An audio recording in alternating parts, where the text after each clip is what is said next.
the initial process started off by taking notes in what needed to be accomplished with this project.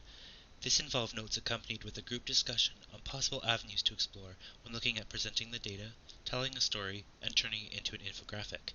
Some of these avenues included looking at ways in which energy is produced, how it is transferred to the grid, the location decision for wind farms, comparison between energy production including coal, solar, etc., and more. These could be explored further in terms of representing a bias or not. Next stage was to ensure proper design considerations were taken into account, especially in the initial process through class discussion such as title, hierarchy, typography, and palette.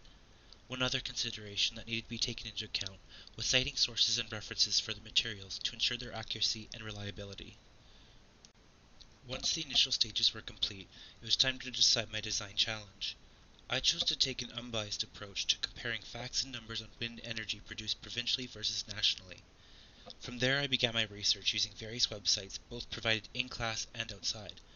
As I gathered certain information, I wrote them beside the information which was to be compared to have a better sense of the layout. After gathering the information I needed, I began to sketch possible layouts for my infographic. These involved various versions playing with layout, orientation, and flow. This process also involved playing with the idea of flow in terms of a story, or simply facts guided by certain design elements such as arrows or links. After deciding on my layout, orientation, and flow, I decided on a color palette. This color palette was chosen using a palette picker to ensure a palette that was clean, cohesive, and simple. The next stage involved the actual creation of the elements in the infographic.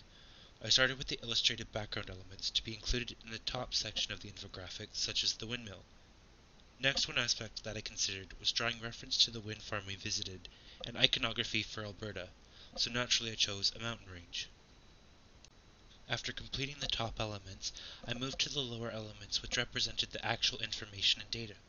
One issue which I ran into was finding the best way to represent the information while still making the infographic visually appealing. This involved testing a few different graphs and styles to ensure variety without skewing or misrepresenting the data and not throwing off the visual hierarchy. The title was a very important aspect to consider, as it draws the viewer in to see what the infographic is about. I played with a few ideas about representing the windmill within the title itself. However, the result caused the windmill to look stout and awkward. Thus the decision was made to include this visual cue in the top graphic and ensure the readability of the title. This project was interesting, as it leads a great learning experience in the best ways to balance representing data with visual elements and graphics, also the best way to communicate a narrative through an infographic.